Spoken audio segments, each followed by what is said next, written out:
Namaste everyone, and welcome to today's video where we're going to focus on Muni Patanjali's Yoga Sutra 1.49.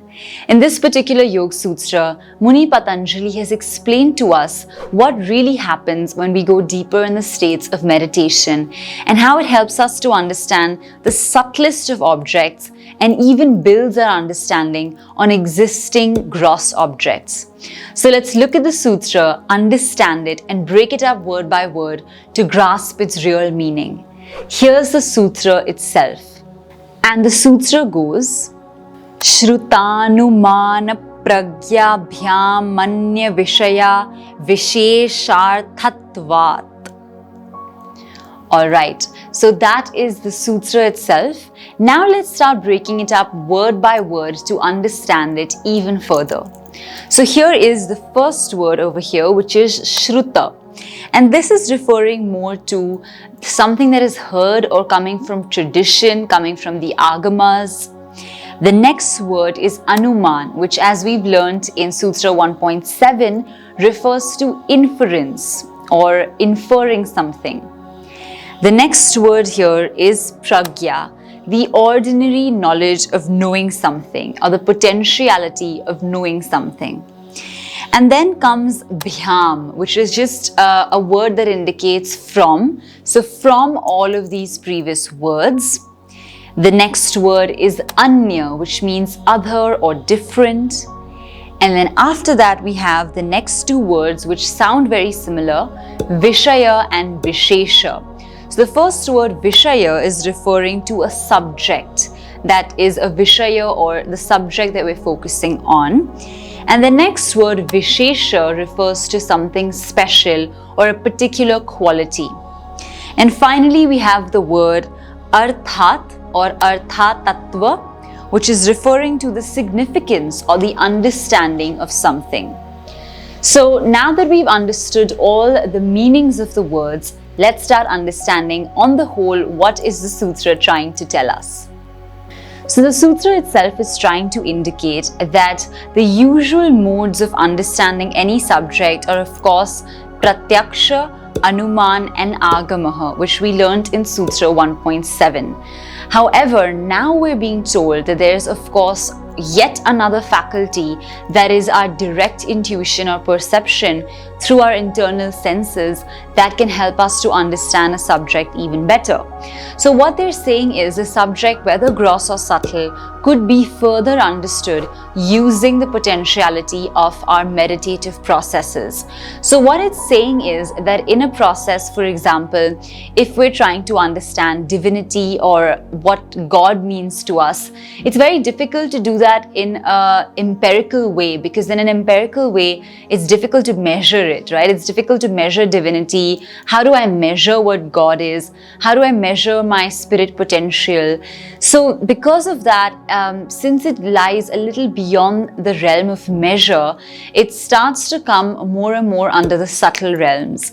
And in this subtle area is where we start to focus more, and we understand that it's not so much about the senses anymore. It's not about pratyaksha. There could be a little bit of anuman or inference, and there could be, of course, the shabda or the scriptures involved. But even more so, our direct experience will help us to really experience what divinity means to us, right? Sometimes we can, of course, refer to scriptures, and they're a great way to give us a roadmap, to give us an understanding of what something is.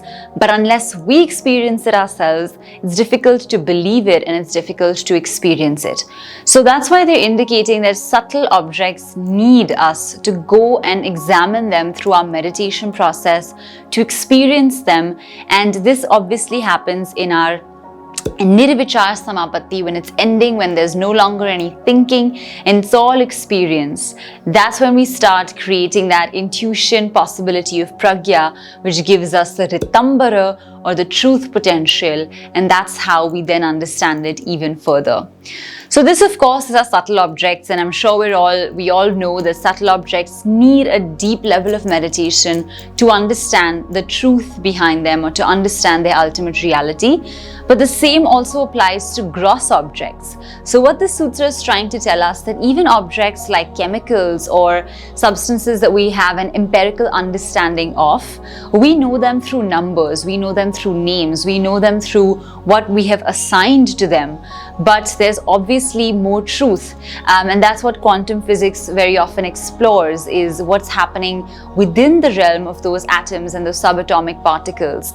So what it's trying to say is that yes, we understand these chemicals, metals, and a lot of the things around us through their names, through their descriptions, through the analogies that we create with them, but it's really difficult for us to see the truth or see their ultimate reality that lies beneath them.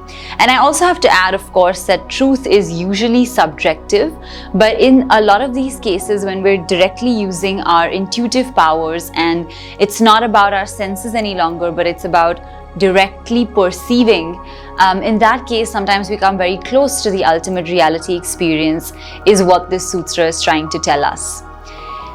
So of course that might seem a little bit challenging, but I think the most important thing to remember is that we are just novices, we're just practitioners on the path of yoga. We may or may not reach these stages, but it's important to know about them and to have an understanding of what Patanjali's Yoga Sutras explains to us through these sutras. There are of course very few yogis in today's day and age who actually undertake to go this deep in their sadhana. Most of us are just, still entangled with the real world and we still have our obligations and duties, but there may have been previous people who were able to do this, and that's why they've recorded it in these books for us to take inspiration from and kind of have an account of what they've experienced. So that's what the sutra is telling us, that hey, your direct perception power will help you to understand subtle objects as well as gross objects, even if you already know about them. And that's why it makes the whole process of meditation so special. And that's why a lot of times in Indian philosophy, we call our rishis, munis, and seers as the scientists of Bharat, because we believe that they actually conducted experiments within themselves, went so deep through these spiritual practices, and were able to give us some information. And through this information, we can improve our own yogic practice. So I hope you found this video helpful. If you have, please don't forget to give it a big thumbs up. Drop your thoughts and suggestions in the comments below, and we look forward to seeing you in the next video. If you're interested in joining our yoga philosophy classes where we discuss the Yoga Sutras and several concepts of yoga, the link is in the description, and we'd love to see you in our next session. Until then, take care, and we're going to see you very soon. Namaste.